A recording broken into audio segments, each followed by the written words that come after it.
Hello guys, ayun, may share lang ako sa inyo. Um, Dami kasi nagtatanong sa akin kung may plano daw ba akong magpa-kidney transplant. Siyempre, ang sagot ko oo. Sino bang hindi gustong makapag-transplant, 'di ba?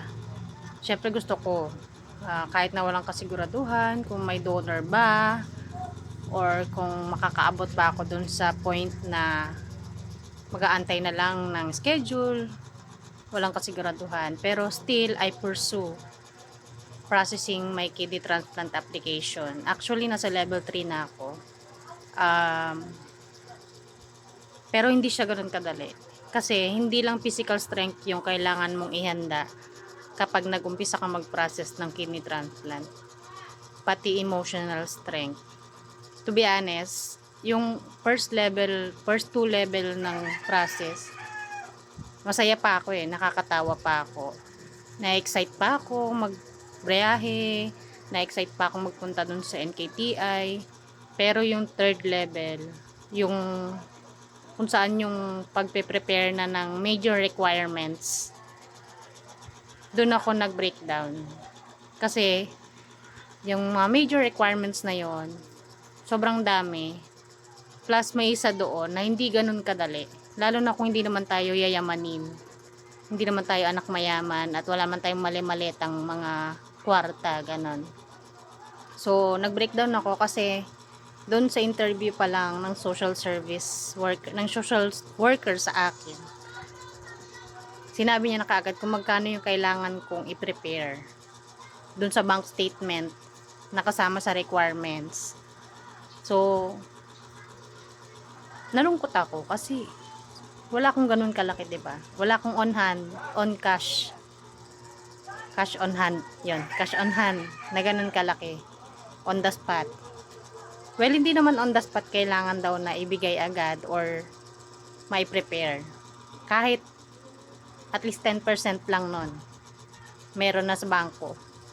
Pero kahit nga 5% wala ako or 2% ganun, wala ako. 10% pa kaya. So, naiyak talaga ako. Tinanong ko yung sarili ko, kaya ko ba to? Tutuloy ko ba to? Ganun na yung mga pumapasok sa isip ko kasi ang hirap Nag-iisip na ako, ang dami ko ng tanong sa sarili ko, saan ako kukuha? Saan ako mag-uumpisa? Saan ako hahanap? Mga ganun tanong ba? Sinong lalapitan ko? Or paano ko to ipoprovide? 'Di ba? Ganun yung mga tanong na pumasok sa isip ko to the point na siguro for almost 3 minutes natulala ako. Ganon. And tumulod na lang talaga yung luha ko kasi hindi ko talaga alam kung paano ko siya ipoprovide. Wala naman akong ibang aasahan na tutulong sa akin para sa ganong halaga, 'di ba? Pero pinaramdam sa akin kasi ni Lord na walang imposible. Binigyan niya kagad ako ng signs na tiwala ka lang. Gagawa natin ng paraan 'yan. So, ayun. Um, Tuloy pa rin naman yung plano pero naghihintay pa rin naman ako. Hanggang ngayon, hindi ko pa natatapos yung mga requirements na yon. Isa na lang naman kulang ko, bank statement na lang. So, yun na lang yung kailangan kong i-provide para maipasa ko na sa social worker na kausap ko, nag-interview sa akin. Then, pwede na mag-start yung workup. Pero, habang wala pa yon, waiting pa din naman. And, hindi naman ako nawawalan ng pag-asa na isang araw, mapoprovide ko yun. At isang araw din, merong tatawag o magte-text o magchat-chat sa akin o magsasabi sa akin na, oh, ako na magdo-donate sa'yo. Ako nang bahala sa kidney mo. Ganyan. Or, kami nang bahala sa pang bank statement mo. Mga ganun ba? Kahit na parang imposible, sige, kakapit ako. Naniniwala ako na si Lord ang kikilos para doon. So, yes po, magkikiti po ako. Gusto ko pong makalaya sa 4 na oras na pag-upo katabi ang dialysis machine.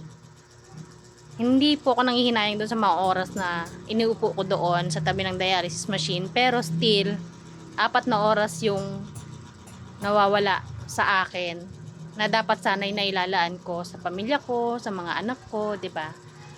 So hindi ko naman sinisisi yung mga nangyari sa buhay ko kasi alam ko naman may part doon na kasalanan ko. But still, I'm hoping na makarating ako doon sa point na